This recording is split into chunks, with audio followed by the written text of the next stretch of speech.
Moxley vents on the issues with his WrestleMania feud with Brock Lesnar Cageside Seats.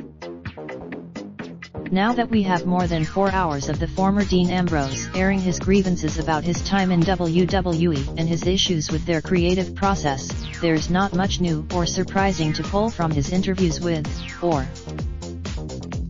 But on, Jon Moxley breaks down the story behind his. Mox was surprised, now free of any obligation to his former paymasters, he broke it down in detail for Keller. By the time we got to WrestleMania, the angle wasn't hot anymore. I got that match, so now people want to see me and Brock, cause I was supposed to work with Chris Jericho and Bray Wyatt was supposed to work with Brock. They'd already started, and I am thinking Brock is probably thinking on the same page as me, like, we're gonna tear it up.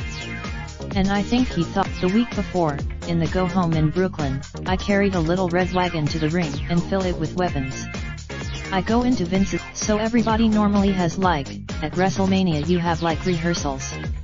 They have rings in the hotel, so we have this conference call. So day of the show, I get there at 11 AM. He doesn't show up, so we're finally talking. We start talking about the match in earnest, the first time while the second match is going on. And we're fourth. If anything is clear at this point, it's how stifling the WWE system must be for someone who thrives on creating and believes what they're doing is art.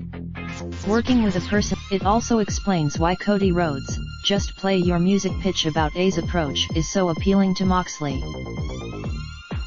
So it sounds like the best thing for Mox and WWE was to go their separate ways. And, hey, check out the entire 2.5-hour Moxley/Keller interview and thanks to for the Raindrop, drop top, top smoking, no cooking the hot bar. Fucking on your bitch, yeah, that.